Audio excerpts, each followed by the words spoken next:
Hey fellow babies, welcome back to Pachter Factor on SIFTD.net.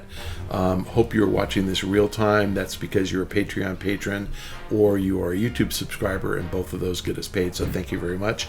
If you are either of those, or even if you're not, you can still link your Amazon Prime account to your Twitch Prime account. Appreciate it if you would do that. The instructions are in the show description below. We get paid. It costs you nothing. So except for taking maybe about 5 clicks on your PC to get this linked, it is free to you and we get paid. So if you can, please try to remember, check out the show description and find the instructions and get those accounts linked. You got to do it every month. So please remember to do it before you sign off from watching me today. Okay, today's question from YouTube from Evan Adams. What a funny question. What's the biggest unforced error of this console generation so far? I'd say Sony pulling out of E3 is the biggest unforced error. I think Sony is going to kill E3 eventually, and I think pulling out of E3 is going to kill Sony eventually.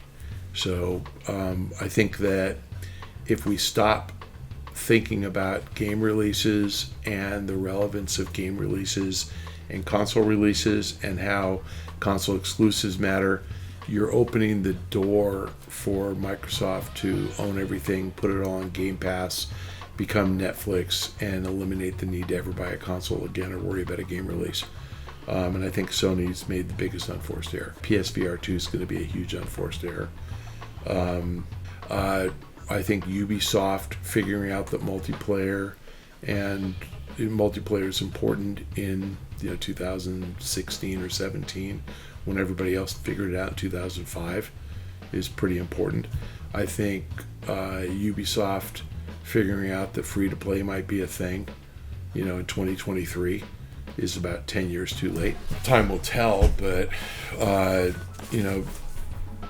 think Take-Two allowing Rockstar not to release any games the last several years is a mistake. Bad.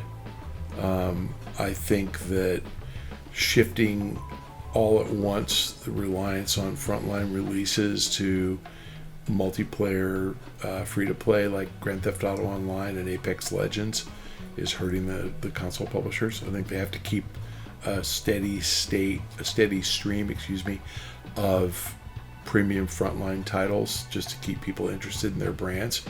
And while Apex is impressive and GTA Online is impressive, we're going, we'll hit 10 years this fall since Grand Theft Auto came out and Rockstar's released one game.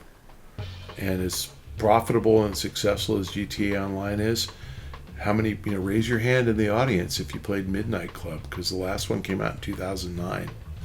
Raise your hand if you played Max Payne, 2012. Bully, 2007. Manhunt, 2008. LA Noire, 2011. Those brands are dead. Now, I don't actually believe they're dead. I think you can keep them alive by bringing them out. But it's really hard to say, we're going to make a sequel from a movie that came out 10 or 12 or 15 years ago. Avatar could barely pull it off. I heard some dickwad talking about Avatar's not that successful because we can't even name any of the characters in the movie. Well, there's only been one. And it's been 10 years apart, as opposed to Star Wars, where there's been, at least 11 or 12, between Rogue One and Han Solo and the nine frontline movies. I mean, it's crazy. So, and Marvel, there's been how many, like 15 or 20 or 30, so it's taking 10 years between means you don't remember the names of the characters in Avatar. And taking 10 years between games, you don't care about Midnight Club 4 instead of Midnight Club 3 or Bully 2 instead of Bully 1. So I think that the unforced error is letting really high quality franchises die by not being productive. I think that's probably the biggest mistake any of these publishers have made. Pachter, what about Xbox moving to Game Pass and getting rid of, selling exclusives for $60 or $70? Well, they're going to. I mean, that's the point. But it won't help third-party publishers. They're going to still... So it's sort of like saying, what about Disney Plus being the place where Disney releases movies? Ultimately, that could be the thing. But as long as there's money to be made releasing movies in theaters, they're going to.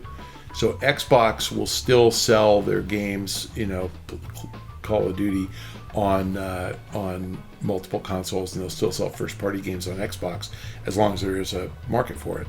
But will there be a next-generation Xbox? Probably not. They'll probably move to Game Pass and not make a next-generation Xbox. I don't think they need to. I mean, has it been determined at this point that it's a better model, the Game Pass thing, versus just selling your games at $70? It's better is the wrong word. They think it's a better model. And so, look, the scale is if you have 25 million Game Pass members, no. Right? If you can sell 25 million copies of Call of Duty every year, you don't want 25 million people paying you twice as much for Game Pass, and then you lose, so you'd only get twice as much revenue, but now you need more than just one game, right? It's not a better model. If you get 225 million Game Pass members, it's a better model. So in Microsoft's mind, they can grow to 225 million members, or 300 or 500, but in their mind they can, and if they can, that's a better model. If they can't, it's not. Do you think they can? Well, the answer is somewhere in between. That's I don't a know. lot. Well, the answer is somewhere in between. Depends on how much content they get, right? But they can if they get enough content. So we'll see. I got nothing else for you. That's it for Pachter Factor for this episode. If you are an Amazon Prime member, link that Twitch Prime account. If you're paying on Patreon or on YouTube as a subscriber, we appreciate it. If you're doing any of those things or none, you should be following me on Twitter at Michael Pachter. See you next time.